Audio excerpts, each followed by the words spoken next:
All right, folks, welcome. Welcome to the very first episode of the Mr. Eccentric podcast. I am your host, Rick. First and foremost, man, before we get into anything, I have to thank you. Yes, you, for tuning in today, listening to me talk a little bit of shit. My goal for this podcast is just to have some dope ass conversations. I'm gonna do my very best to bring in some great perspectives, bring in some friends, bring in some strangers, anybody who's willing to talk about any and everything pretty much. At the end of the day, we want to be able to have some great conversations and even some uncomfortable conversations until we're comfortable having them. Thank you so much for joining me on this journey. I will do my very best to keep you fully entertained. Now, before I introduce my very first guest on my first episode, I got to give a shout out to a couple of folks that helped make this thing possible. Got a few people in mind specifically over the past couple of years that have inspired me to get to this point. First and foremost, I got to shout out Mr. Carl Coulange of the Sports Hit List and the entire crew over there at the Sports Hit List. Dan Tortora of the Wake Up Call Show. My guy Diddy from the Stirring the Pot podcast. Last but not least, I got to thank my man, 100 Grand, Mr. Martini Jean of the Inquisitive Nobody podcast. He's given me an opportunity to participate on his platform several times over the past year or so. And he was one of the main inspirations for me to fly on my own and spread my wings and start this podcast. He has also been very gracious enough to be my very first guest. So without further ado, Mr. Martini Jean, how you doing today? What is going on, sir? How's everything with you? What a intro. Good Lord. Hey man, listen, man. I gotta spit the facts. I gotta pay my dues. I gotta shout out the folks who helped get me to where I'm at. And like I said, man, you are definitely one of those prime folks for sure. So without a lot of your help, guidance, advice, motivation, and support, we wouldn't be here right now. So from the bottom of my heart, I definitely appreciate you for helping light this fire.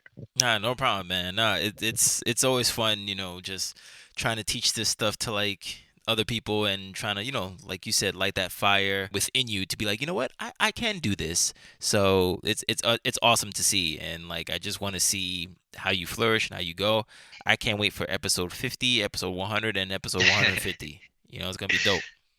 Nah, I appreciate it. I appreciate it. Like this whole thing started off as a tiny little idea, which is pretty apropos because, we'll get into some discussion around the concept of ideas.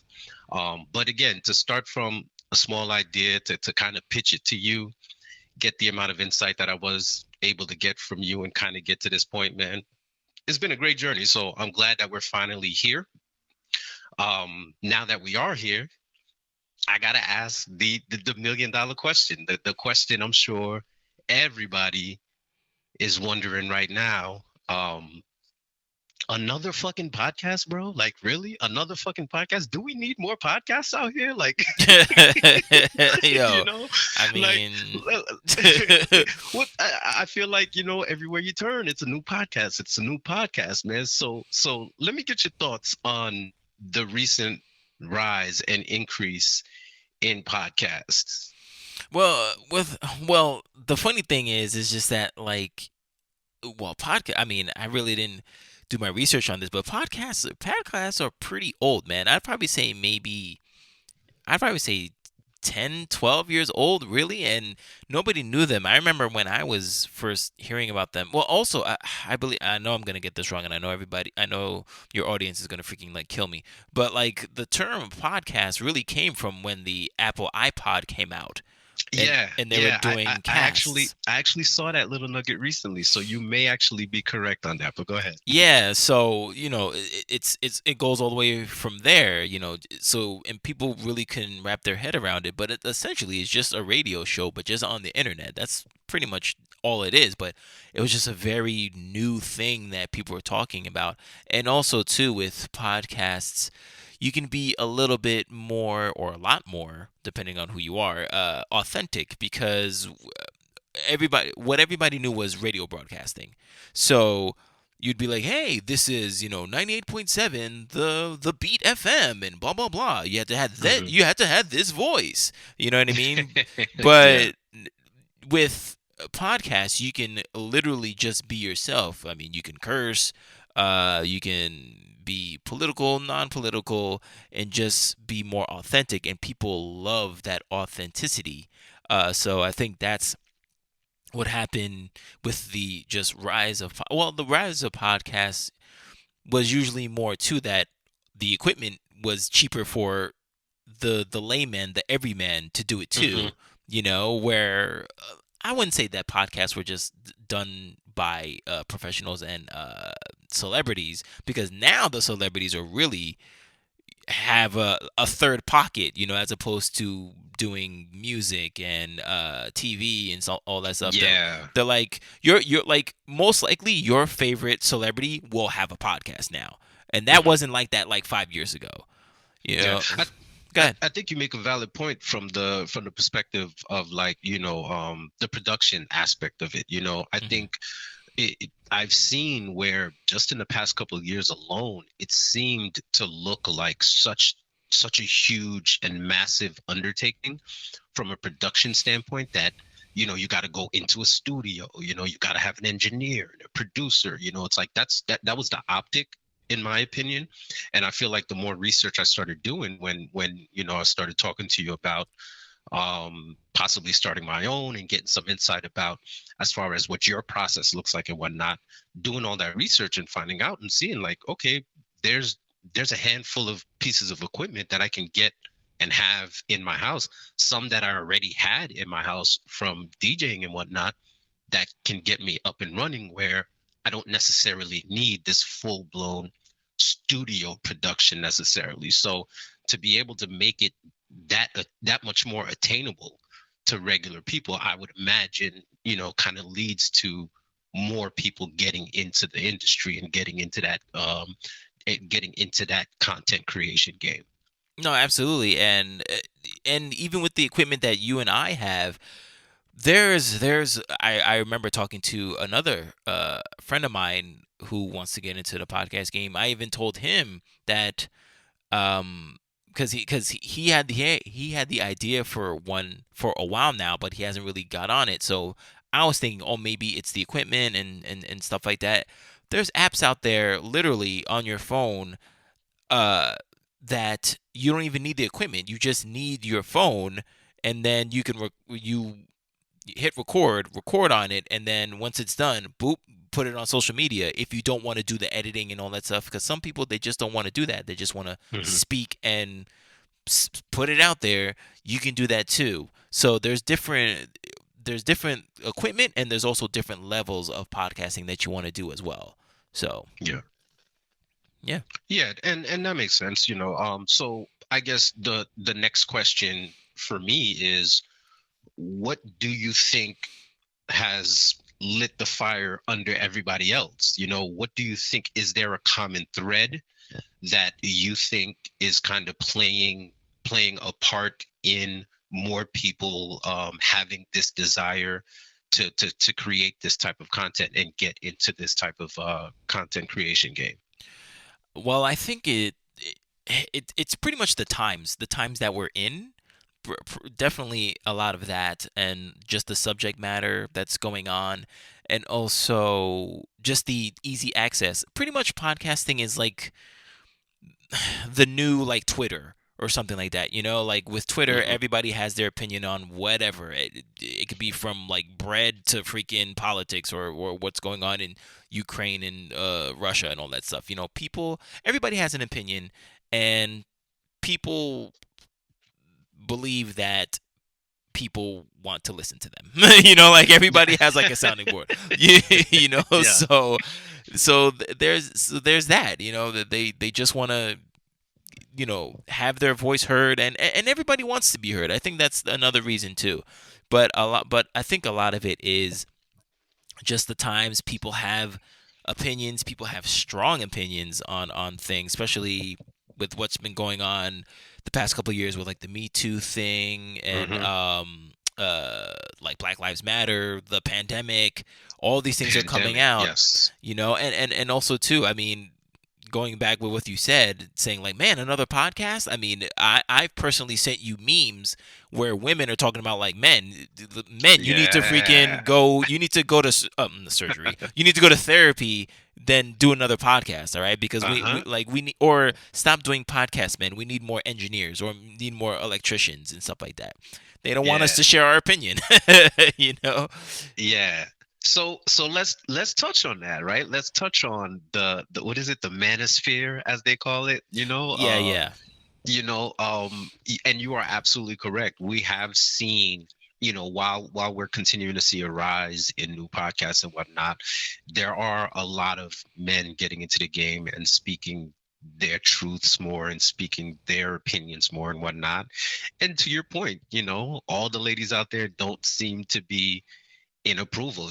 Like one of the things that you mentioned prior, as far as, people just thinking they, like they have something to say and they want people to hear it, and in a nutshell, I agree with that. That's one of the things that I feel like kind of drove me to it more than anything, because specifically through the pandemic and through all the social unrest issues and through all the political stuff that we were dealing with the presidential campaigns and whatnot, like with everything that was happening, you've got all of these different things that people have different opinions about. That's one thing. But then you add in the fact that, for such a long period of time, everybody was at home. Everybody was stuck at home and had nothing else to do but talk shit. You know what I mean? So you get to a point where, whether it's just the people in your house or people in your group texts or people on Twitter, whoever it is that you are engaging with, you get to a point where you're just like, this isn't enough, like I want to be able to speak to other people, and I feel like this is such a great mode of communication and connecting with folks, and that's one of the things that's a driving point for me, right? Because again, at the end of the day, for me, it's all about the conversation. I want to be able to identify a concept, a topic, and voice my opinion, but also hear somebody else's opinion and have a conversation around it, so I think that's why it's an important thing, for men specifically to be able to have this type of platform, just because the irony in the situation is, generally women are going to say that men aren't expressive enough and men don't talk enough about their opinions and their feelings and stuff like that. And then you get into a situation where some men are deciding to do that through this medium, and it's like, nah, we don't need that neither. It's like, well, kind of make up your mind.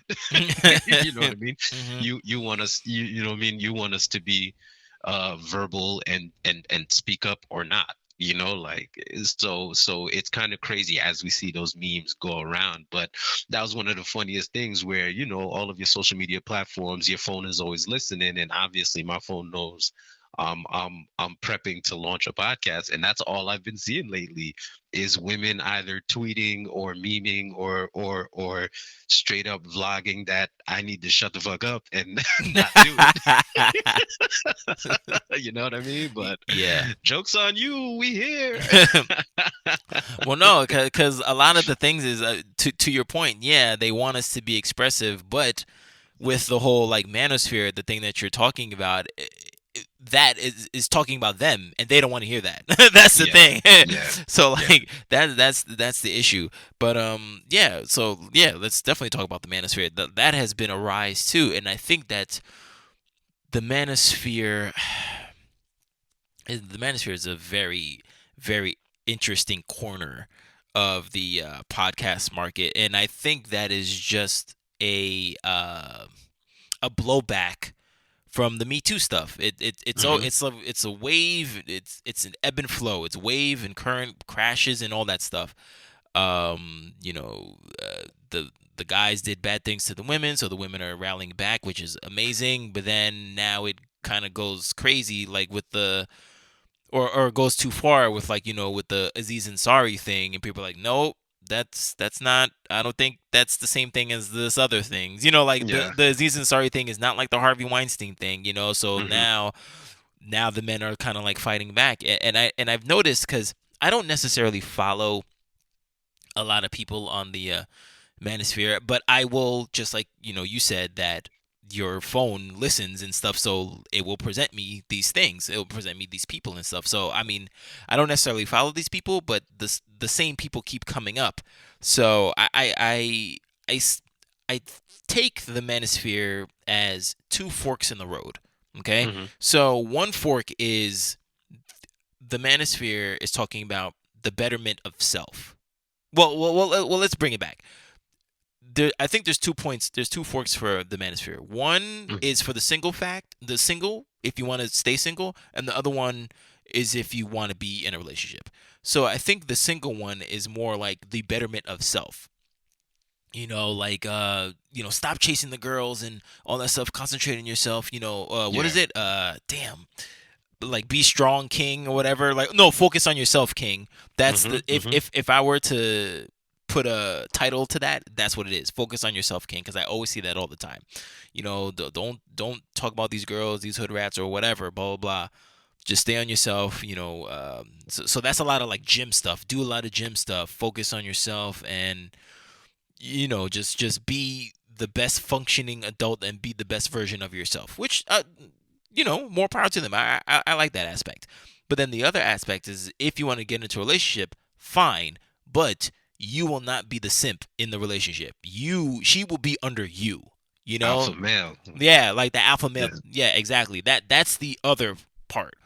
You know, and there's some people out there that teach both sides, but then Hmm. there's like this like third like evil side, which is like where it's like, nah, I'm gonna get revenge on these chicks, you know what I'm saying? So I'm gonna be like the super alpha male, you know what I mean, like that. So I've seen that pocket as well. Or they Yeah. just want to just dog women and like, no, this is how you guys are, whatever. But and then there's like a quiet part of the manosphere too, where they just, which is kind of like on my end. I mean, I'm definitely not a part of the manosphere, but like I like to either call out or see something that's hypocritical of women and pointing it out to them. But Yeah. my thing is, I will usually present it a woman saying it. You know what I mean? Because like they're not gonna listen to a man. But like if a woman is like calling you guys out, you should listen because it's your freaking gender. You Yeah. know what I mean? Yeah. That's calling you out. So Yeah, and that's where the viewpoints obviously are always going to be extremely important, and that's the whole point of having a great conversation, right? Is having multiple viewpoints. Because if you're going to have a conversation around a topic or a subject and everybody involved in the conversation has the same mindset and the same opinion, then what's the point of the conversation, right? exactly, So being able to present all the viewpoints, and whether that's using the opposite sex's voice to deliver the message, or even acknowledging that, hey, I actually agree on the opposite spectrum of this, and voicing that as well. But to be able to examine all of the parts are absolutely necessary. And one thing I'll add on to that, for me, where I envision for myself and for this podcast specifically, is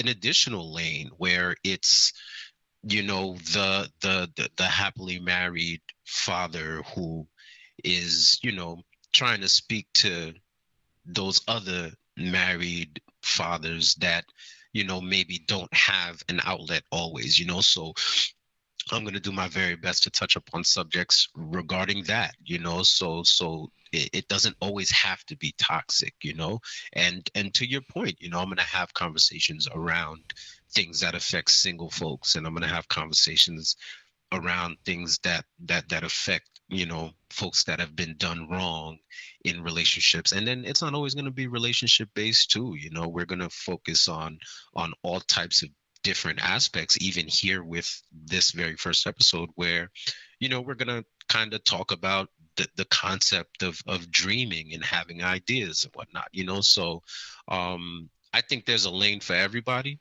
And the important thing at the end of the day is to not automatically chalk up any one podcast to any specific box and say this is where it belongs, and that's the only place it can exist, because even with some of those dudes, I'll admit, a lot of it ain't for me neither. You know, a lot of the extreme toxic energy isn't for me neither. But at the same time, there's certain things that, you know, I can take from some of those conversations and say, you know what, that is actually profound. I do agree with this, even though I may not agree with that, you know. So at the end of the day, the most important thing is just listening, right? Is just listening and having the conversation to begin with. No, no, absolutely. And it's funny because I did write some things that, because again, yeah, I don't like a lot of it, but it is good to hear. And then um you will definitely get some nuggets out of it because like again, since like the manosphere is here and it's pretty much going to be here to stay, because it is the counter to like like I guess women's views and like Me Too and all that stuff. There's terms that women will, I mean, maybe they didn't, there wasn't a definition back then, but now there is now, where like the high value man, and Hmm. SMV, which is sexual market value, how much of that you have, oh, well, how much of a woman has, because that the sexual market value is pertaining to a woman. And also hitting the wall, which is like when a woman hits her peak, in like beauty and like I guess value. Like that's what it is, and it's like, okay, what does she do now? Because now she's like going back on a rolodex of all the guys that she swerved, back in the day, because not everybody's like looking for her anymore, because like she's like Yeah. past her age of like prime or whatever, allegedly, whatever. But there's things like that. But there's some things that I would look at and I'm like, oh, that kind of makes sense, or is like, or at least that's interesting. Where I remember this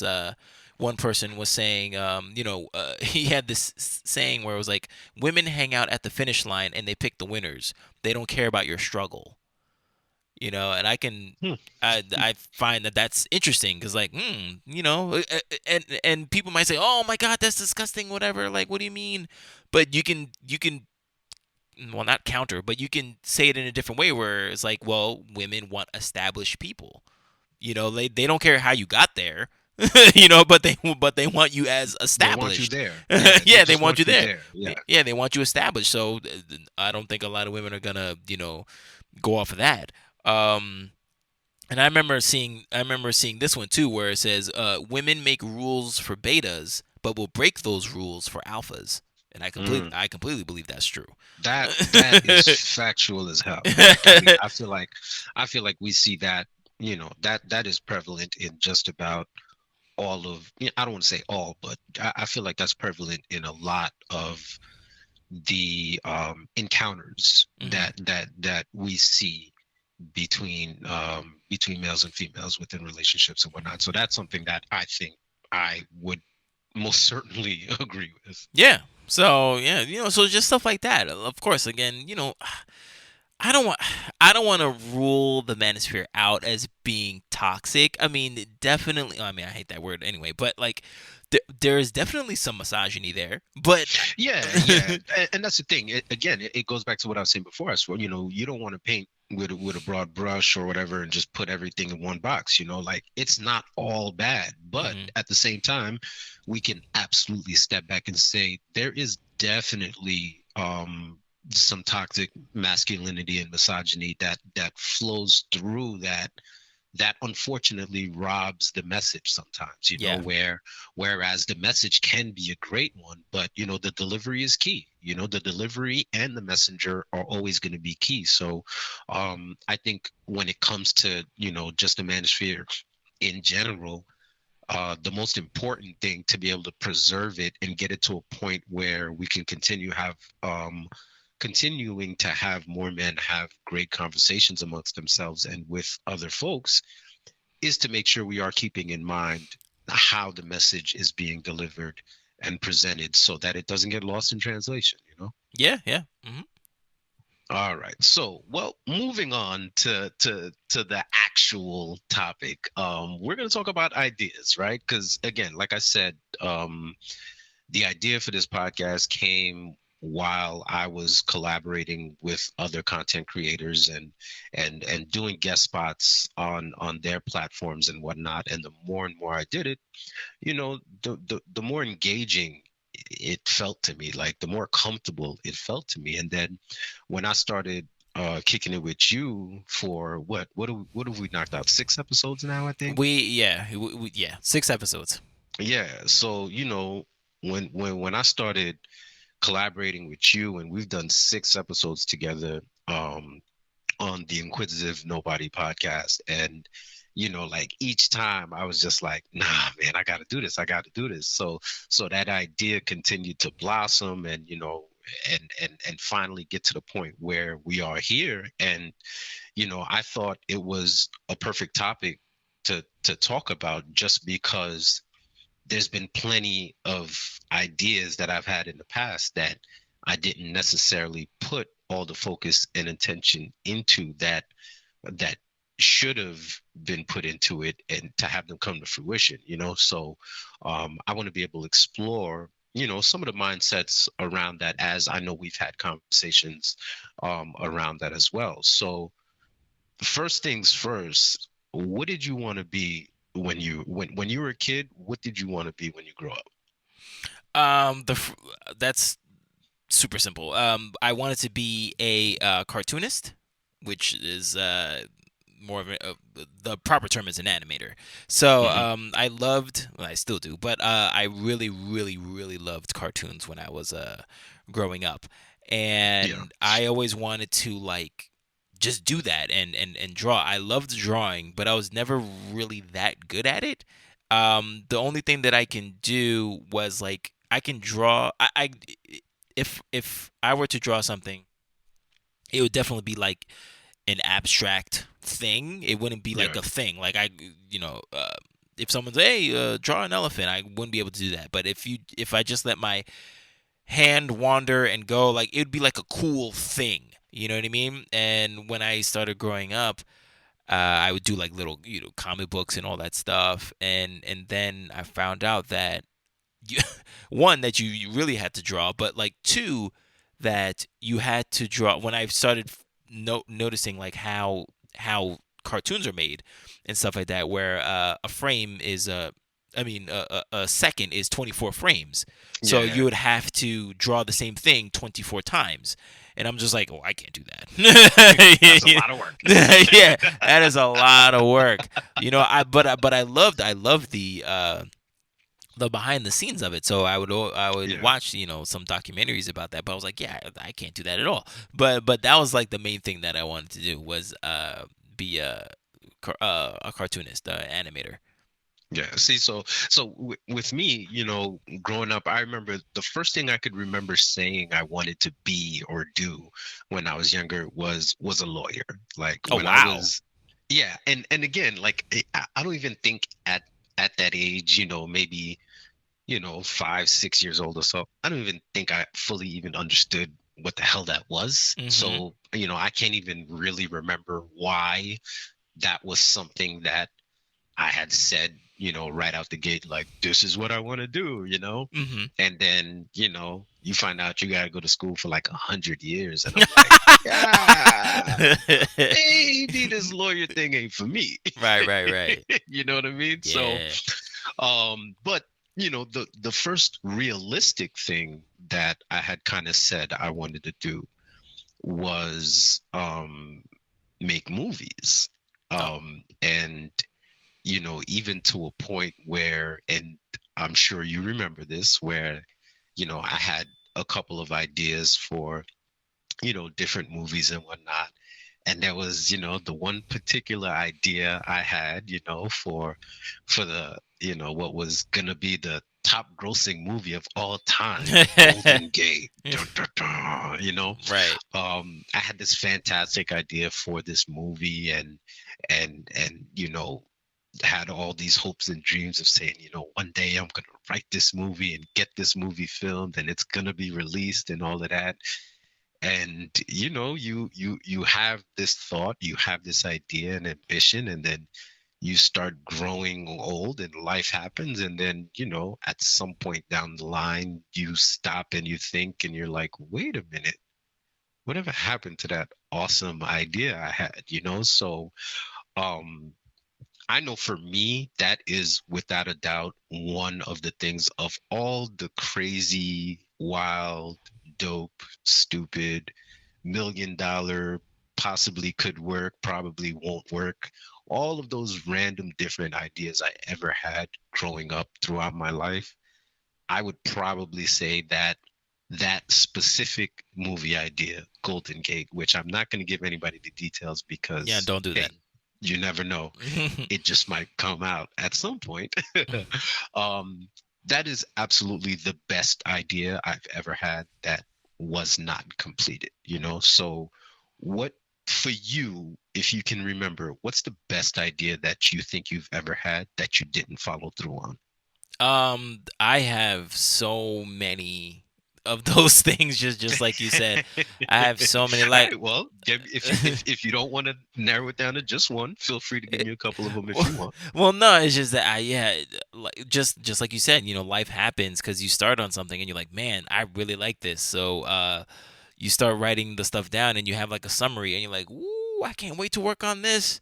And Hmm. then just life happens and you start like piece by piece. You start day by day. You losing a piece of it because you think about it all the time. You think about it all the time. But life happens. So like that life portion goes into your head and then it kicks out a little piece of that idea or that thought and you're like, oh man, by like year two, you're like, oh man, well, damn, what was that thing that I was thinking about? Yeah.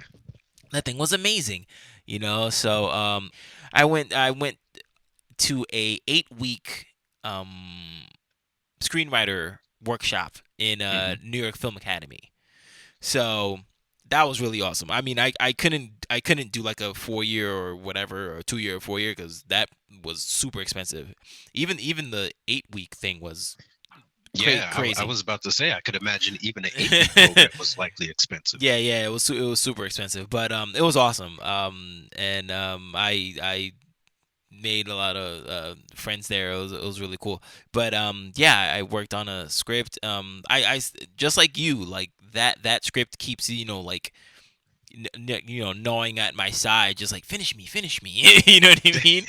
So like it was really good. It was I mean, I don't want to. I mean, I could give a summary, like if I could bring it down. Well, it's pretty much like a generational. It's pretty much a generational coming of age story, essentially. Hmm. So that's pretty much what it is, without giving too much away. And I really like it a lot. And it's not. Is it? No, it's not done.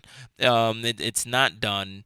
But it's hefty. I mean, if I were to say, I haven't looked at it in quite some time, but it is. I remember the final, like, not test, but like the final day was everybody take your story and stuff and go to the copyright office. So we all went Hmm. as a class to go to the copyright office and boom, like do it. And every 10 years, you gotta. I mean, it's good for 10 years, the copyright Yeah, thing. yeah. So like that was like awesome. That was like, oh my god, like I have something in this like hallowed place. That's really cool.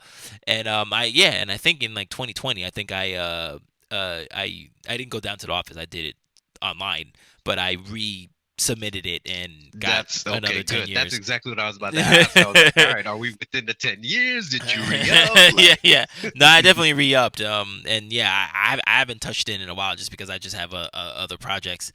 But I do wanna finish it though, because that was like my okay. first like real major screenplay, and done by a teacher who, I mean, and this is funny because you're thinking, oh, he's a teacher or whatever, but like he's like sold like 12 of his scripts that he's done, so he has Nice. money.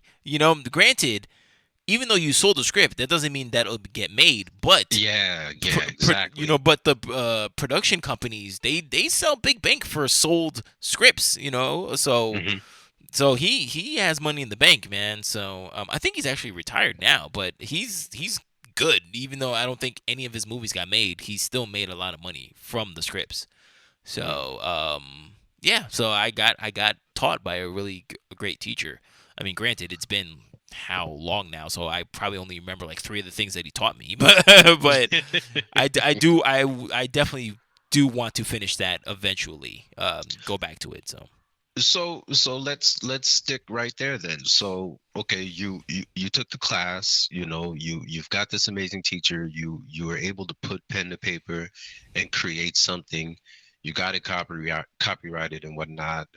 You've re-upped on the copyright, and like you said, you want to finish it. So all this time, outside of, yeah, just life getting in the way and whatnot, like, have you stopped and examined, have you had an opportunity to stop and examine exactly the reason why you haven't necessarily, I don't want to say finish it because I know it's at a point where it's more or less complete, but kind of go further with it and do something with it.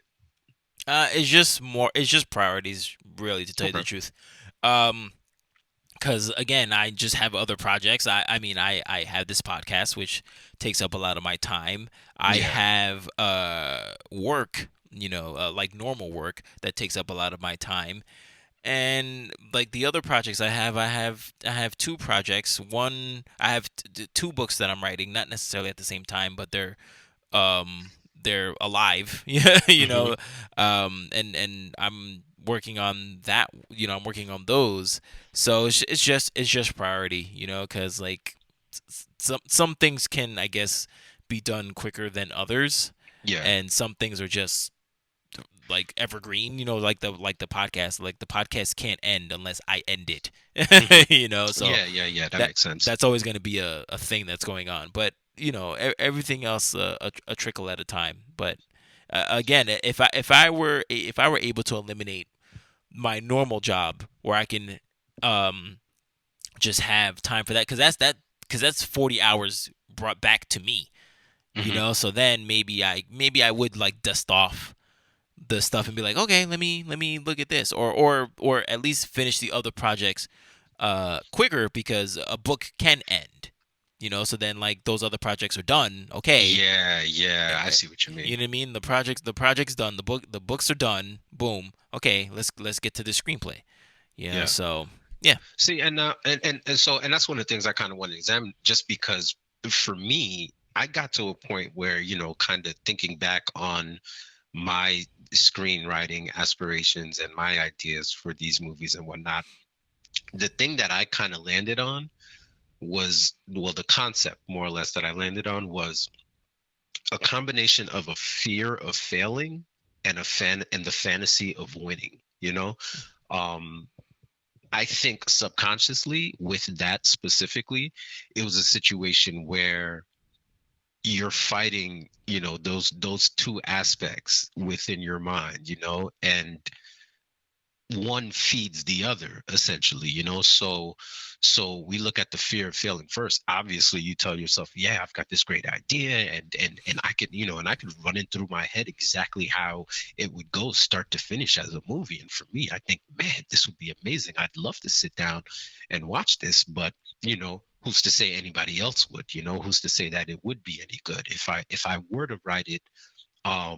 If anybody else would read it and say, oh, this is good, or just be like, dude, this is trash, like, get out of here, so you have that fear of failing aspect, and then on the other side you also have that fantasy of winning, where, like I said, I can play it in my mind over and over and over again and convince myself that, oh man, this is amazing, this is going to be great, to the point where I build it up into something that I only want to be in my head, because in my head I can say, yes, this is going to be the greatest movie of all time, so I'm curious if you've ever kind of felt in any, either or both of those dynamics when it comes to kind of, you know um putting off jumping on these ideas. Well, yeah. Well, I have felt those things, but it's kind of like the opposite, and I'll tell you, it's not so much the fear of failure, it's more the fear of success. Hmm. Because sometimes, and it's the fear of success and also imposter syndrome, which I recently found out about. Where imposter syndrome is pretty much saying like, you know, people finding out that you're nothing. You know, Hmm. just like, oh, I mean, but not really though. It's all in your head. Just like, because you probably do have a great idea, but then you don't want to share it with anybody because, oh, maybe people will find out that I'm like a fraud. I'm nothing. So so this fear starts building in your head. Because with me, I with that screenplay, I really like it a lot. I really, really, really like it a lot. I mean, of course you would. It's your thing, but like Hmm. I do like it, and I think it would really play well in the theater. Um, and I feel that I would have like a fear of success where people are like, man, this is good, and I'm like, oh man, can I do it again? You got to live up to it. you Yeah. know, Now there's a bar. Now yeah, there's a bar you that you have to live up yeah, to. you Yeah. you gotta live up to it, and then I'll feel like, oh well, maybe I am like, maybe it was a fluke, maybe it was a one time thing, and I can't do that anymore.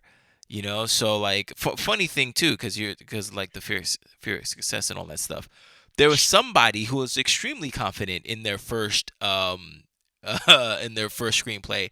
What's it called? M Night Shyamalan, and his with the Sixth Sense. He was like, yo, I got something good here, and people were like, all right, and they're like, yeah, we'll give you like, I don't know, like $100,000 for it. He was like, nah, son, I want 1 million for this screenplay. They're like, what, 1 million? Like, you're just starting out. What are you talking about? And he's like, I want 1 million for this script. And was it Disney? I think maybe it was or Touchstone. I forget who bought it. But they're like, all right, fine. So so they bought it, and then of course, I mean, I forgot how much the budget was, but of course, it crushed his budget and made Yeah. so much money, and Yeah. then he became like a freaking overnight success. But he believed in himself. But then now, just like you said, he set a bar. So and because it was like, Everything got a hit. yeah, Everything got a hit after that. everything got a hit, and then he was labeled as the twist king or whatever, the king of Hmm. twists and stuff, and he didn't want to be labeled as that. He just his movies just happened to have a twist in it, but Yeah. Yeah. yeah, it's just very hard. You just have to live through that, and yeah, so it's interesting. Yeah, I always feel like that I am not I'm usually self-deprecating. So when people tell me Mm. that, like, oh, my stuff is good or whatever, I'm like, are you sure? So if it is good, I'm like, oh my god, it's good. What am I gonna do now? So Yeah. it is like the fear of success. So yeah. So it's funny that you mentioned being self-deprecating. So I wanted to kind of touch up on the concept of procrastination as well, and how that plays a role in putting off these ideas and not, completing them once you've had them and whatnot, right? So I did some digging, just kind of checking in on procrastination. One of the things I found out that I didn't even know is that there's like four different types of procrastination. Okay. And oddly enough, one of them you just mentioned is the self-deprecator, Mhm. So you've obviously acknowledged that you can align yourself along those routes as well. um Another one of them is the performer, and that's, the performer's generally gonna tell you that they work well under pressure, and they're gonna purposely shrink their own timelines and kind of avoid getting started, and then, be trying to do that mad dash at the finish to get something done. Mhm. um you're looking at a third type as well, is the overbooker. That's somebody who's gonna tell themselves they're far too busy, and they add so much on their plate and got this long laundry list of things to do, and the calendar's filled up, and you get to a point where you're just overwhelmed and creating chaos as a way to just avoid things. You know what I mean? So you have all of those different different aspects and whatnot. And the fourth one for me was my favorite one. And not to say my favorite, but that's the one that I feel like kind of resonates with me the most, is that it's the novelty seeker. And the novelty seeker is the person that's proclaiming that, hey, I have the best idea ever, you know? Mhm. And one of the things that I kind of wrote down from that was that this procrastinator has a terminal case of shiny object syndrome. They're constantly coming up with new projects to take on and then getting bored with them within a week or so. They're intrigued by the latest trend and will be quick to implement, but not follow through. They are great at making decisions and taking action. However, they end up inadvertently losing a lot of time and burning out because they don't take consistent action in one direction long enough to see the results. And I read that and I was like, yeah, I'm the novelty seeker. You Nah, know, yeah, so yeah. I'm a little bit of whereas, that. some of the other ones definitely resonate as well. I can see where, from a procrastination standpoint, where I have flexed some of the other characteristics as well. But the novelty seeker for me hit immediately, Yeah. and it's one of those things. It was kind of like a aha moment where even specifically with this, with the Mr. Eccentric podcast and me getting this launched and wanting to take it wherever it goes, in conversations that I've had with everybody, the number one word I heard more than anything was consistent. Mhm. That was the word that I kept hearing from everybody over and over again. Man, that's dope. That's cool, man. I'm happy for you. I'm looking forward to it. Just be consistent. Be consistent. Be consistent. Be consistent. So I think for me, that's gonna be my primary focus within this venture and future ventures or previous ventures that I may look to go and rehash and bring back to life is trying to maintain that consistency and maintain that focus and bring some of these great ideas to life. So from those four characteristics of a procrastinator, are there any in particular that stand out to you? Is it the self-deprecator one for you that you think is most relevant? Is there another one? What are your thoughts on that? Nah, definitely the self-deprecating and the overbooker. Hmm. Definitely. Yeah, the overbooker because um it's because I always feel that I don't have time uh not to myself, but like the podcast right now the podcast is like my number one priority, and like my book that is active is like 1B, so I'm Hmm. trying to finish the book, but at the same time my podcast is ever living. It has to be fed, so Yeah. sometimes I'll book something. I'm like, all right, cool, we'll do it on then. And then I'm like, oh wait, but this person is gonna be free then. Let me book that over there too. Meanwhile, like my book is not being touched at all, and I know Yeah. that book can be finished. So it's like my brain should be like, no, finish this, but my brain, my other side of the brain is like, no, no, no, you got to keep going, and I constantly like overbook myself constantly. I'm like the two times, well, there's been multiple, but the two times that I've overbooked myself going crazy was like when I did your family's thing back to back to back. That was your, insane your, for me. your tour of Central Florida. Yeah, that was insane for me. I mean, it was. I mean, it turned out all great. It did, But like, man, like, I could have, you know, did some writing, on the book or whatever. But like, I had my obligations, so I did them, Yeah. and I did it. So, but definitely overbooker and self-deprecation. Yeah, those sound good. I think at the end of the day, the most important thing, especially when it comes to procrastination specifically, is um identifying it, Yeah, yeah, owning it.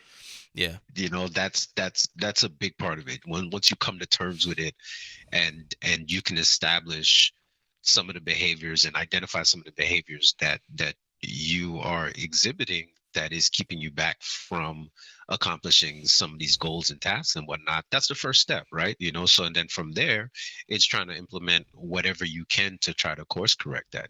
So I think for me, again, like I said, reading specifically about that novelty seeker thing, like as I'm reading it immediately in my mind, I'm just like, holy shit, wow, this is literally me. Shiny object syndrome, this is literally me. Because I can remember having the greatest idea ever, and then a week later, having the new greatest idea ever. And then, 2 weeks later, here comes another greatest idea ever. And you go years and years and years, and then you go all the way back to that very first greatest idea ever, and it's never moved the needle on anything. And it's Yeah. like I haven't done anything to have that come to fruition. So I think for me, that's going to be a big part of my process as I continue through this journey on this project, is maintaining that consistency and maintaining that focus to be able to stick with this greatest idea ever for as long as I can. Yeah, no, definitely, and yeah, and definitely have the discipline. That's another thing too.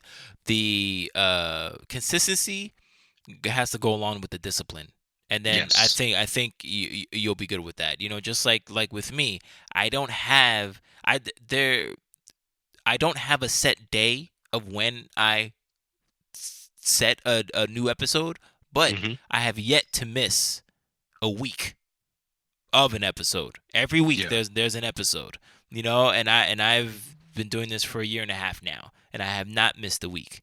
You're So killing it. yeah, Coming so up, coming up on 100 soon. yes, coming up on 100, and that's gonna be a big one. Yeah.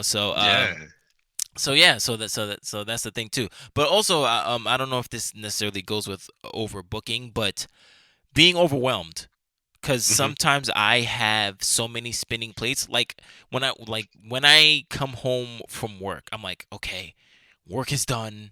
Ugh, like get that stank off me. Okay, what am I gonna work on today? Ooh, Yeah. I can work on that. I can work on the podcast. Ooh, maybe write 2 more pages of my book, or maybe I could do this. Oh, but I do need to call that person to book that other episode. Oh man, and I'm thinking of all these things, and I'm like, you know what? Hmm. Let me just sit down and play some like freaking like video games for like a half an hour and do none of it. Like that's seriously what happens to me. Like I don't. I'm just like, Yeah. you know what? My brain needs to just. I need a rest day.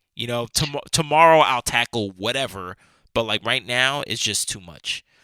So that's Yeah, and I that's. think from I would say that's probably, in my opinion, I think that continues to be an extension of the self-deprecator, in my opinion, because I think, especially as I feel like as men specifically, it's so hard for us to take an L. Like we don't want to admit when we're tired. We don't want to admit when we've you know gotten to the end of the road, when the weight is too heavy. So it's in those times where you find yourself looking around and saying, man, I got to get this taken care of. I also got to get that taken care of. Oh man, there's that thing over there I still didn't finish too. Oh, don't forget this thing here that I have to start today.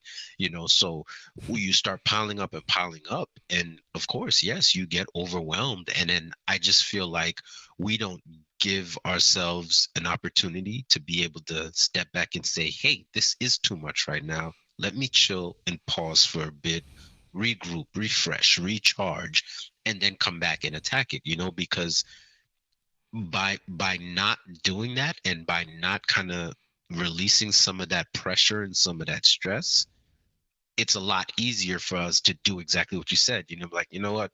Fuck it, I'm playing Smash Brothers. You know what I mean? Yeah, Like, yeah. so I think that's a big part of it too, is kind of knowing when to say, hey, how about Thursday is a day for nothing, Hmm. Let's make Thursday a nothing day so I can just refuel and then get back at it the following Yeah.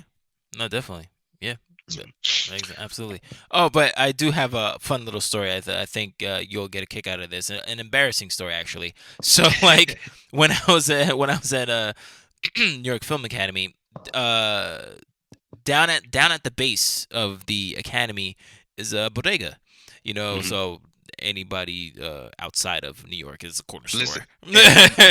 and yo, shout out to bodegas, man. I'll tell you what, like I was talking to one of my other homies who just recently moved down here to Florida from New York too, and that's like number one with a bullet on things we miss, whether it's the bodega, the corner store, the gas station that sells everything. You know what I mean? Shout out to the bodegas, man. But go ahead.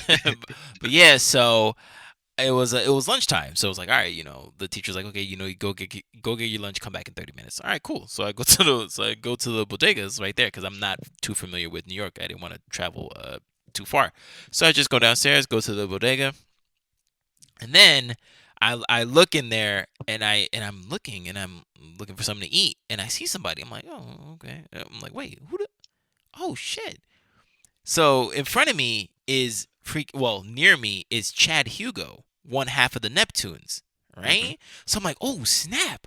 Like this is like 2010 and around I think around 2010, and that's when the Neptunes were like, I mean, forget it, like they had Yeah, all the yeah. hits and everything. I'm like, oh my god, oh my god, oh my god, and in New York, you gotta make an impression, but if you want to see somebody and you want to say hi to them, you better say hi to them or you never see them again.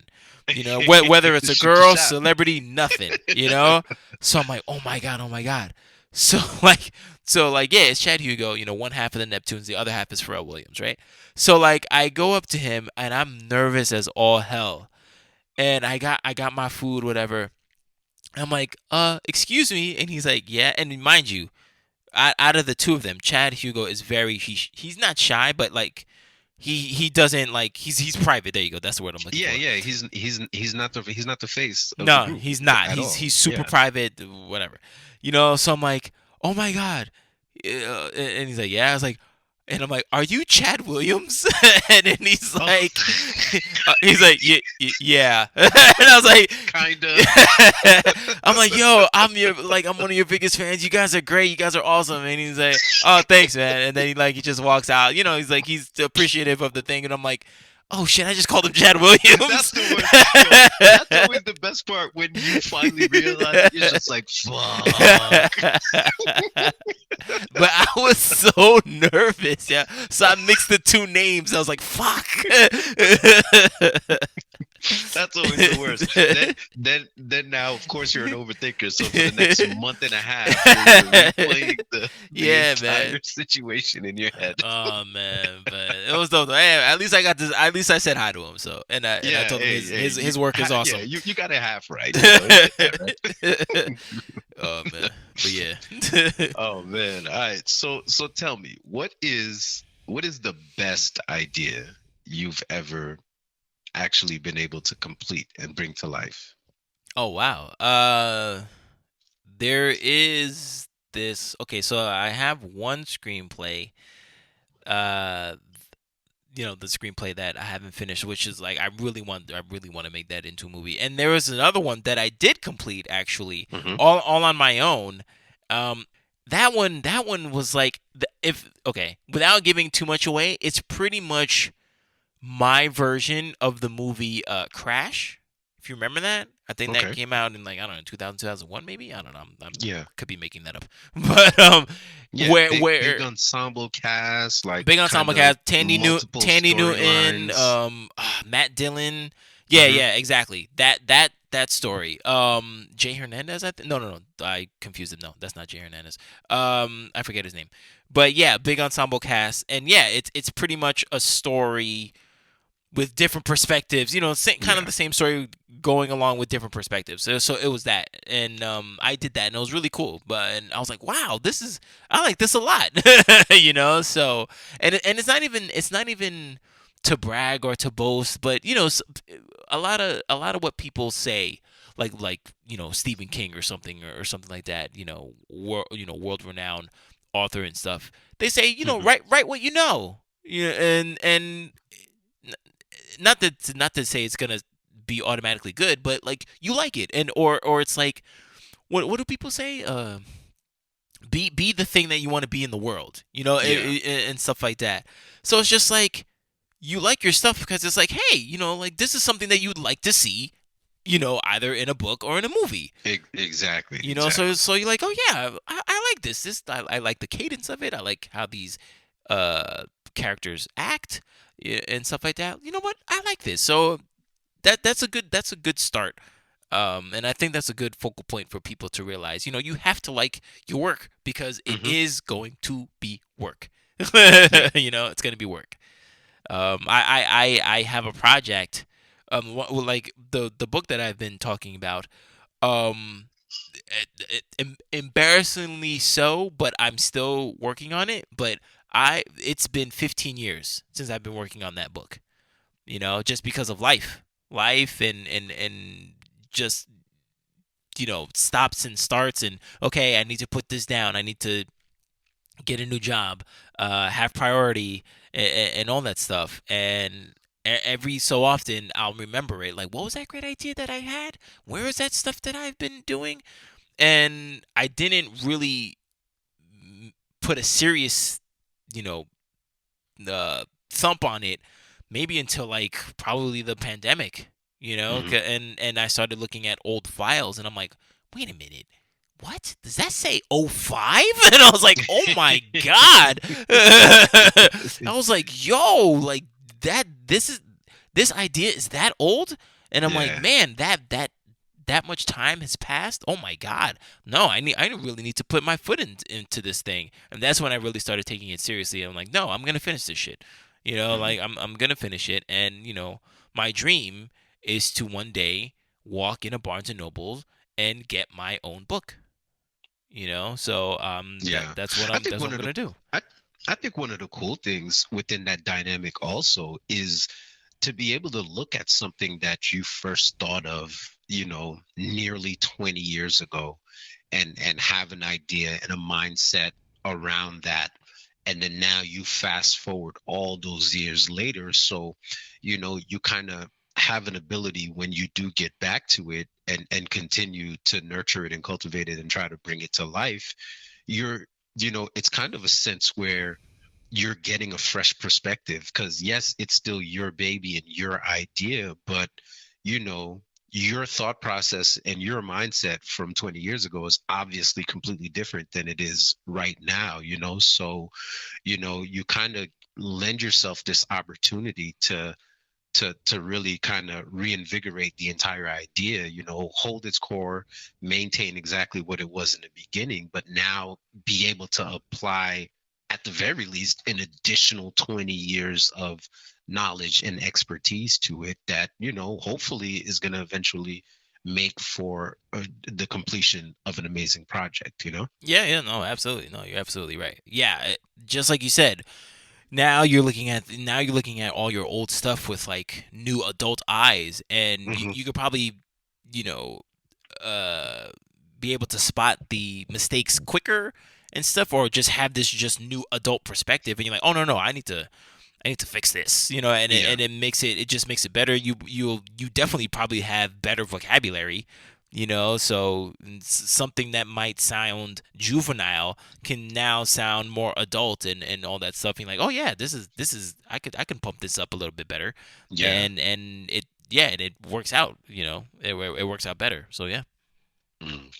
So with that in mind, what is fueling your creativity these days? What's fueling your focus to be able to remain consistent and stay on track and stay focused on whatever ideas you currently have that you're working on to bring to life? Well, the creativity. I've always been a creative person when I was young, so that's never been a problem. Every like little thing, or every piece of information that I find or something like that, my mind always goes someplace, and I have a huge imagination. I'm like, ooh, well, what if this went this way? And that's all I need is just like a mustard seed of imagination. I'm just like, oh wait, and I could take that and I can make it into my own. Whether it's like a story to like do for something else, like a book, or whatever, or something like for the podcast. Like I've said before, I have my phone is like my best friend, and like I have like the notes app, and my goodness, like if you were just to like scroll, you can imagine that you're just scrolling on an Instagram feed, and it's just like it keeps going because I just have ideas for podcast Yeah. episodes. Granted, some of them might duplicate just because I've just found another angle for that same subject matter, but I still want to tackle them as two different episodes. You know what I mean? Just because it's just another angle. But yeah, but the fueling thing is just completing it. Having an outlet to complete those things. Because I remember when with my current podcast, the Inquisitive Nobody podcast. Um, I was away. I was away from podcasting for a bit. I started an old one in 2015 and I ended it in 2018. Hmm. And in that time, I really wasn't doing anything. But at the same time, I had things to talk about when I would see things that urged me to have an opinion. But I was like, Yeah. man, I don't have anything to talk about. Like one of the biggest things that I really wanted to talk about was the whole Aisha Curry thing when she came out, when she was on the Red Hmm. Table Talk, and she was talking about how, like, oh, women are looking at Steph, but no man is like looking at me. And That was so wild, I was yo. like, the audacity of this chick. I was like, what are you talking about? Like, I mean, I know like women always want to feel like they still got it, but like, where you going? Yeah. Like, you know what I'm saying? Like, you have your own cooking show on the home network, the home network, HGTV. That I knew I was saying it wrong. On HGTV, you have your own cooking network. Your freaking man closes his eyes and he makes a three. You know what I mean? You have all this money and all that stuff, but like you're still wondering, what if?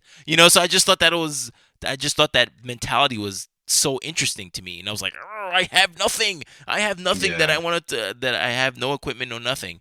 And I was like, "Man, should I get back into it?" And again, imposter syndrome, because I was just like, okay, before I had a co-host, but now it would be by myself. Am I Hmm. am I as good as I am without my co-host?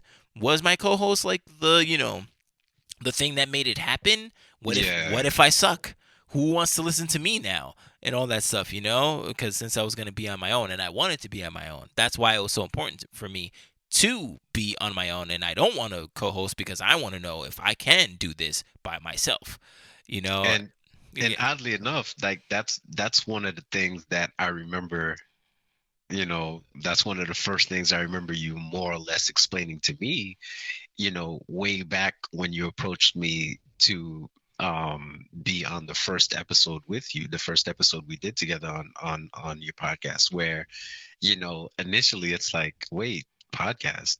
What are you talking about? Like, since when you have a podcast? And it's Mhm. like, oh, well, you about to be on episode number 37. I'm like, so there's 36 whole ass episodes somewhere that we're only just finding about. And then Yeah. it's like, oh yeah, well then, but this isn't even my first podcast. It's like, and that's one of the things that was kind of fascinating for me because, the way you were able to explain specifically around that imposter syndrome, where I know one of the things for you specifically was that, you know, I know number one, you didn't want people to know, and by people meaning like the people closest to you, the people in your circle, your friends and family, whatnot, you didn't want them to know because you didn't want them to show up just because they felt an obligation as opposed to wanting to listen and wanting to support, or b, actually showing up and then being like, bro, this sucks. So I totally get what the mindset was around that. And I'm glad that one thing I'll definitely say is that I'm glad that you were able to shake that at least a little bit and continuing to shake that, in my opinion, at least, obviously, just because the cat's out of the bag at this point and there's no putting that genie back in the bottle, you know what I mean? So um I'm glad it happened that way, just because I feel like so many more people are now able to, again, listen to what you have to say. Because at the end of the day, those conversations that you're having are very important. And, to be able to have as many people participate in those conversations as possible is extremely important. No, no, definitely, yeah. And you're right. The cat is definitely out of the bag. Thank you guys. And no, no, but it was good because like um a lot of people loved your episode specifically, but also like the Central Florida tour that I did. Yeah, yeah, A lot of you killed it. people love those episodes too. And then I mean I don't I mean I haven't heard any feedback saying like what Martini has a podcast, but like they loved the interaction, they loved the stories and everything. Yeah, So I'm happy about that, and I have seen other people, that I haven't heard about in like years start following, my podcast on yeah, Instagram, and I'm like, whoa, like this person listened. I was like, okay, that's interesting. You know what I yeah. mean? So yeah, yeah. But yeah, no, but yeah, definitely imposter syndrome. And yeah, you pretty much hit it on the head. Where I was like, yeah, I don't want people to like judge or say like, oh, you know what? Because the funny thing is, if people aren't not necessarily that close to you, but like I don't know, let's say I don't know, like I don't know, let's say 50 Cent had a podcast or something, and Hmm. like those people are listening to 50, they'll listen to him and whatever, and then like that's it, they'll just consume it and that's it. But since they know that it's you and they listen to it, now they're an expert and they're like, nah, you know what you need to do? You need to do this, you need to do that, you need to do that. Yeah, And like yeah. you just found out that I had a podcast like Everybody's a 5 seconds critic. ago. You know what I'm saying? Yeah. What are you talking about? What I need to do? You know? That's when you flip the table and be like, nah, then what you need to do is come on an episode and speak your mind. Since you know it all, you Yeah, know? and just like nah, I didn't need any of that, particularly because this isn't my first rodeo. You know what I Yeah, mean? yeah. Like this isn't like my first podcast. It's more like my fourth. You know what I mean? So more or Yeah. less, I know what I'm So doing. you've seen some of those things happen before and you were kind of you're saying, okay, here's what I know what to try to avoid this time around. Yeah, yeah, exactly. Okay, makes sense, makes sense. All right, so we getting down to the end now, man. I got one final question for you. Okay. We already talked about, ideas that you didn't follow through with. We talked about ideas that we did follow through with. So what's the next big idea, man? What is the next big, fresh, banging idea that you got that you hope to bring to life? Oh my God. Next big fresh idea? Man, I mean, I don't know. I'd probably have to like look at my phone and see what's up. Run through those notes, Yeah, right? run through those notes. Yeah, I mean, right now, it's right now. It's just usually like the podcast episodes, Hmm. essentially. But definitely, like I don't think I have like a big thing for like a movie or like a but well I mean I do have an idea for a sequel of a book, but I don't count that like a new fresh idea. I don't think I have one right now. It's just Okay. really just trying to complete the ones that I do have, and see where it goes from there, because I definitely have big plans and big aspirations for like being in the entertainment industry, because that's another thing too, like with all those things, like being an animator and all those things, and discovering my love for writing like in college and all that stuff. It's like Yeah. I have big uh my calling is to be in the entertainment industry, Hmm. and I definitely want to like make my stamp in there and be known. I definitely want that to happen. Okay. Yeah, I could say, I'm kind of similar along those lines. I think my main focus right now is this, this current idea, the podcast, the Mr. Eccentric podcast. This is what, I'm trying to focus on more than anything, continuing to bring additional ideas for different episodes, because I think that's one of the bigger things too. And obviously, over the course of the episodes and whatnot, my goal is to obviously fill in the listener a little bit more about my mindset and how we've gotten here and why we've gotten here. So, I'll continue to have more introspective moments through different topics and whatnot. But, ultimately, my goal is to be able to talk about a lot of different things and strike up all of those cool conversations. So within that, I'm super focused on trying to get just a nice variety of topics so that I can then identify a good variety of guests as well. Because um, one thing I want to strive to do is always have another voice,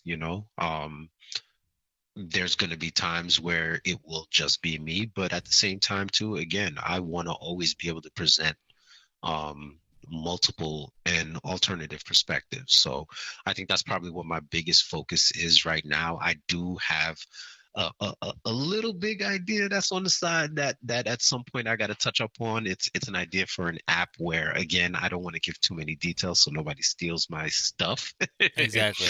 But one thing I will say, it is a photo sharing based app idea, but it is something that is extremely different from anything we've seen before that I haven't seen anywhere, and I think is going to cover of an awesome niche that could work. So that's something that I want to try to put together and partner up with an app developer to see if it's something that can be done, and see if we can get it done. But it's something that I'm very excited about, and hopefully somewhere down the line will be in y'all app store.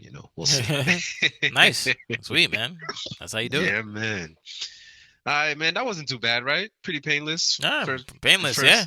first episode, Yeah. wrapping up and whatnot. So you already know, man. I appreciate having you on. We not quite done yet. Before I let you out of here, couple of things to kind of knock out.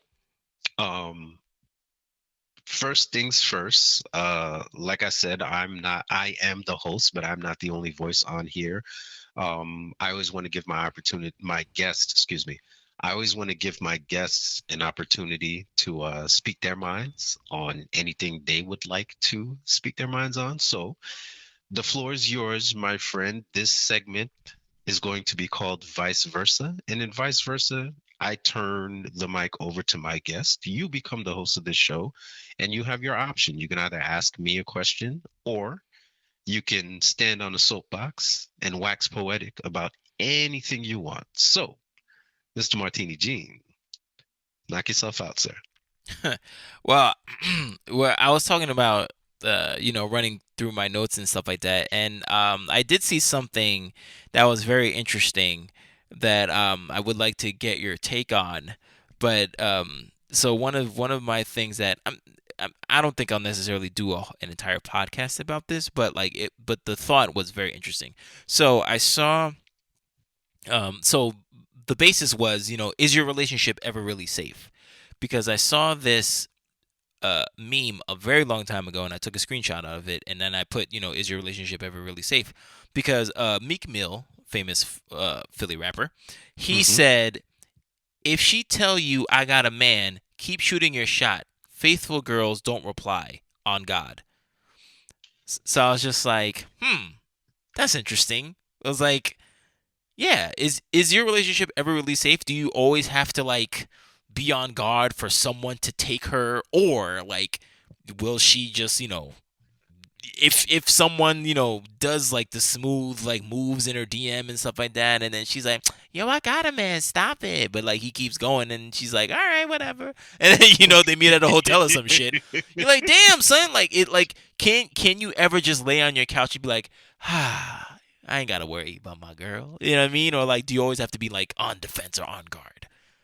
Yeah. So, hmm, there's no simple answer there. Right, yeah. And I hate to be that guy, but it's yes and no. The answer to that question is yes, and it's also no, because it's all going to come down to the type of relationship you have, number one, and it's going to the come down to the type of partner you have as well.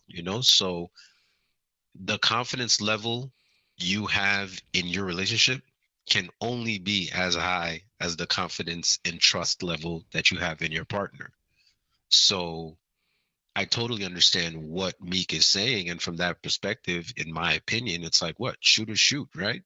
So people are always going to shoot their shot. Hmm. It's not. it's not the third party's job to protect your relationship, you know? So a third party is gonna do as they please. They could care less what's going on between y'all's relationship. They identify something that they want, they're gonna try to get it regardless, you know? Mhm. So it comes down to trusting in the recipient of those shots, you know? That's what it ends up being. So for me specifically, yeah, I'm good. I don't have to have a guard up, you know, because I'm fully content and confident in the mindset of my significant other, to the point where if somebody is going to be shooting their shot, you know, I know without a shadow of a doubt she going to be in my home court no matter what, you know? So for me it doesn't bother me, but everybody's not going to have that same mentality. Everybody's not going to have that same trust in their significant other, and everybody can't, you know, we'll call a spade a spade. Everybody can't be trusted with that type of wild card. You know what I mean? So, you know, for me personally, it's something where it's like they, you know, he said, what do you say? People in a relationship don't answer or whatever. Married people don't answer, whatever. Well, if she tell you I got a man, keep shooting your shot. Faithful girls don't reply. On Yeah. God. So again, I don't know how different it may necessarily be for guys by comparison necessarily, but I know for me, I do reply, and you know, if it has happened, and I do reply, and the reason I reply is to be saying exactly like you said, like, "No, I'm good. I got a wife," and then it's a block. You know what I mean? You And know, then it's a so block. yeah, I'm not, you know, I'm not even gonna leave you unread or leave you unread. Nah, I want you to know, like, nah, chill. It ain't gonna happen. Mhm. Appreciate it. Flattered. Bye. You know, so Right, right. you know, at the end of the day, it really comes down to who you're with. You know, Mhm. things happen, shit can go left at any given time, but you know, if you trust in the person that you with, if you trust in your significant other, then you know you're gonna have that confidence to not have to be on guard all the time. That's exhausting, man. That shit is super exhausting, that Yeah. to be to always have that in the back of your mind. I was having a conversation with a friend of mine today actually about that. We used to work together, and one of the guys that worked with us, you know, his either girlfriend or baby moms, whatever it was, she would call that job nonstop. Why? Because she needed to confirm that he was actually at work. Like, who's got time for that, yo? Like, bro, imagine an 8 hour shift, man. An 8 hour shift. This woman would call the job like a good dozen times, man. Like what do you, like, you don't have a life, you don't have a Yeah, job, right? Like, damn. who has time for that? That's way too stressful. You know what I'm saying? That my anxiety would be through the roof if that's how I had to live my life within a relationship. Or You know what I or mean? when you confirm that he's there, why do you need to call again? Do you think he's really gonna Yeah. like leave and like do but whatever but you think but he's gonna imagine do? imagine the type of scenarios that must be running through this woman's head, Yeah, yeah, that yeah. she feels like she needs to call at least once or twice an hour. Yeah. That, like, she must be having all types of random scenarios flying through her head at any Hell given yeah, time. yeah, To your point, if you call at 3, he's there. If you call at 4, he's there. You call at 4:30, he's there. You're really gonna call again at 4:45? yeah. Like he's gonna complete his shift. Like there's no way He's there, yeah. Like, he's there, bro. Like, he he's there. he still needs to get paid. You know what I'm saying? He's gonna complete his shift. Don't worry. Yo, yeah. So for me, that makes no sense. You know, if that's where you're at in your relationship, you got to start reevaluating your relationship. Yeah, Straight bro. up. Yeah. Straight up. No, you're right. You're right. Hmm.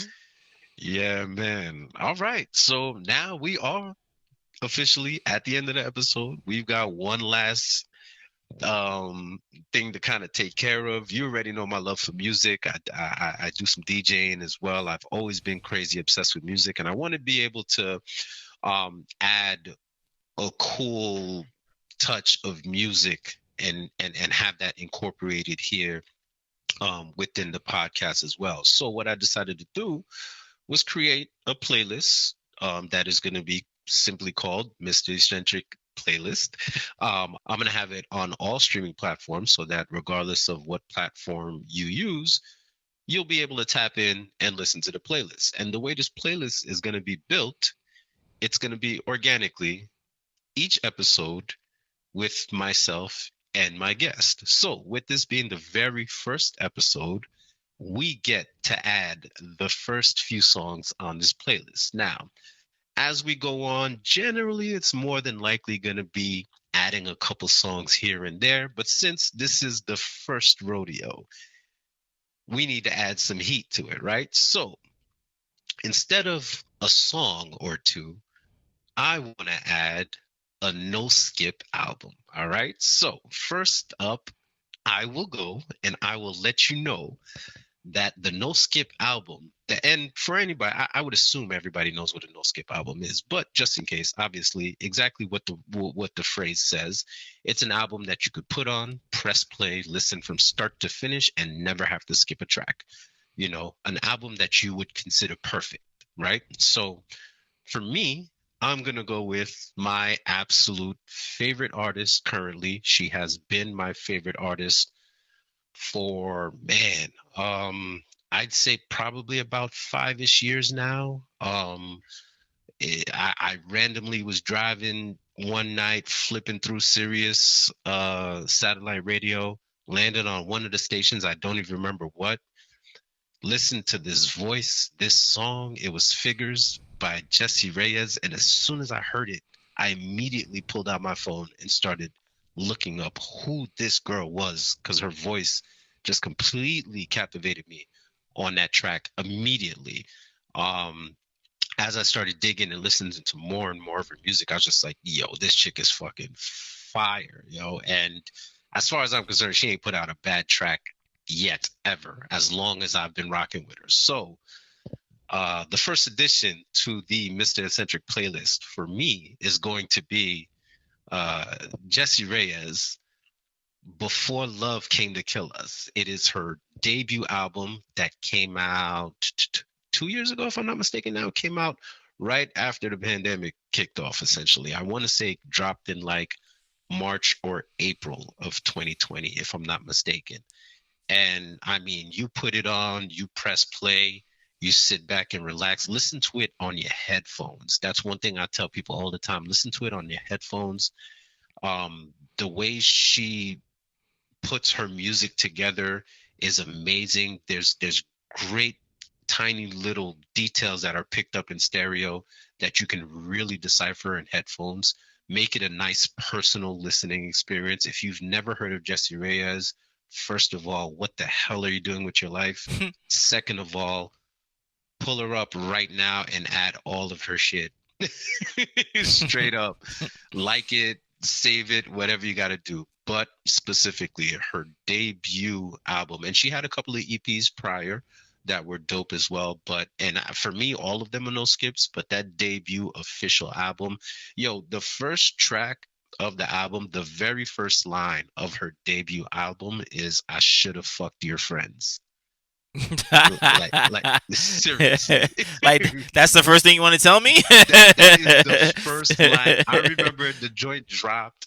You know, it was like, you know, because I want to say it was like 3 o'clock in the morning or something like that. Because obviously I was waiting on it like crazy. Mhm. So I believe it dropped 3 o'clock in the morning Eastern, which would have been like, you know, midnight West Coast or something like that. And I stayed up and I waited and I pressed play, and legit song starts going and it's "I should have fucked your friends." I was like, oh shit, it's about to get real. Yeah, that is a It's real about bar to right get there. real. That's It's a such a real bar. It's such a real bar, you know. So I knew I was in for a hell of a ride.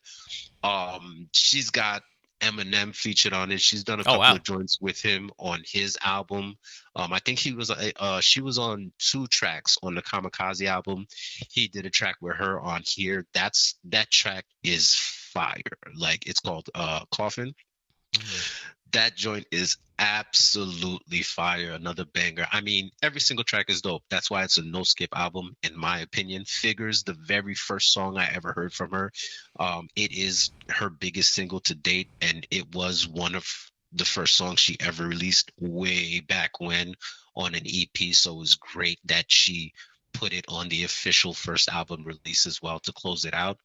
14 tracks of fire. There's been a couple of deluxe editions put out since that have some additional unreleased tracks. But yeah, um, Jesse Reyes, Before Love Came to Kill Us, that's going to be my submission for No Skip album for the first set of tracks on the Mr. Eccentric podcast playlist. So, what you got for me, man? Jeez. Well, I mean, after that, anything after that is gonna be like whack with that freaking Well, you don't big know ass that, brother. introduction. Jesus. Nah, cause like, I mean, the thing is, I mean, you told me beforehand about like the No Skippable album, and that's a really cool project and cool concept. And I was like, man, do I have like, cause I mean, I like music too. I really love music, and I'm like, man, do I have any like no skippable albums and stuff? And then I started thinking about my favorite artists and all that stuff. And then I Mhm. was like, oh well, not all their albums are perfect, and but some of them have skippable like tracks and stuff like that. So I was like, man, I don't even know. So I started really like looking like deep into the crates, and I was just like, oh, you know what? I like this album. I like this album a lot. Now this is gonna be completely out of left field, but if people know I like that me, field. if people know me, then Yeah, you should be all right. You know what I'm saying? But like this is an oldie, super oldie, and I know. Well, actually, I don't even know your audience. Your audience might be varied, so this might be like up their alley. I don't know, but it's alternative. Um, it's 1994's uh Cracked Rear View. That's the name of the album, and the band is Hootie and the Blowfish. Their first okay. album. Their first album, the top singles from there was, Only Want to Be With You, Hmm. Hold My Hand, Let Her Cry, amazing song, and Time is timeless. Yeah, Those are great songs, but like the album, yeah, through and through. I love that. I love that. I mean, I love alternative music, and it's great. Darius Rucker, who's the lead singer of Hootie and the Blowfish. I mean, he's gone off to do country. I don't know if he goes back and forth with Hootie and just his regular stuff, but he's gone full country, I believe. yeah. I think he's primarily solo now, but I believe they still do stuff here and there. And shout out to him. He's a huge Miami Dolphins fan as well. Like Oh, okay. big time Miami Dolphins fan. So I fucks with Hootie. Yeah, yeah. So like, yeah, it's a freaking great album. I love it. I still listen to it till this day. Yeah, just great music. Yeah, I love it a lot. So yeah, Cracked Rear View. That's what the album's called by Hootie and the Blowfish. It's from 1994. Still bangs. Bad, perfect. All right, man, that's good. We got a good start on the playlist. So that's what's up, man. Appreciate Yeah, that. yeah, no problem, man. No problem. All right, man. Before we wrap things up, man, you already know. Let the people know who you are, where to find you.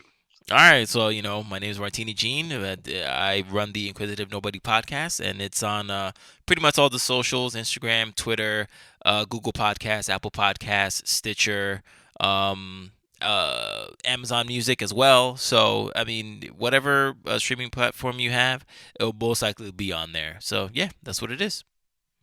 Dope. And again, man, I cannot thank you enough. Um, and not just for this, not just for being my guest on this episode, but really being an inspiration throughout this entire journey, being a lifeline. Like everything you've done, all the talks and conversations and test runs and text messages and meme shares, man, all of that all of that has gone into me being able to get one of my ideas off the ground. So I'm forever appreciative, and I thank you very much, bro. No problem, man. No, like I've told you before, I've told you behind the scenes, and I'm gonna tell you on wax right now. You're gonna freaking kill it. Like it's gonna be like you have a unique voice, And the best thing, especially in the podcast realm, you're gonna rustle some feathers. So like, I hope so. so I I know hope so. I know That's the that's goal. I know that's gonna be a good thing. Like you're made for this. You're gonna fit well. You're gonna find your groove, and this podcast is gonna be like, it's gonna be running on full steam, and like you're not gonna stop. It's gonna be awesome. Man, appreciate that, man. Appreciate that. All right, well, I mean, that's it. That's the end of episode one. Thank you so much again for being on board. Thank you, the listener, for tuning in and listening to us shoot the shit for a little bit. It is the Mr. Eccentric podcast. You are able to find me on every single form of social media. My handle is Mr. Eccentric. That's going to be at MrEscentric,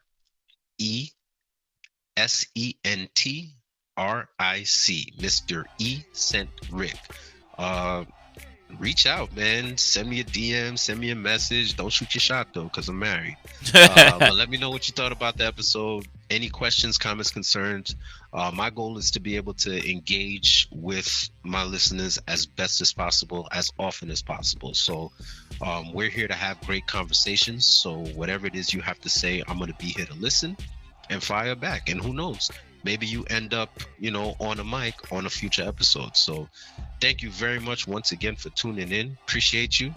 And I'm going to catch you the next time. Peace.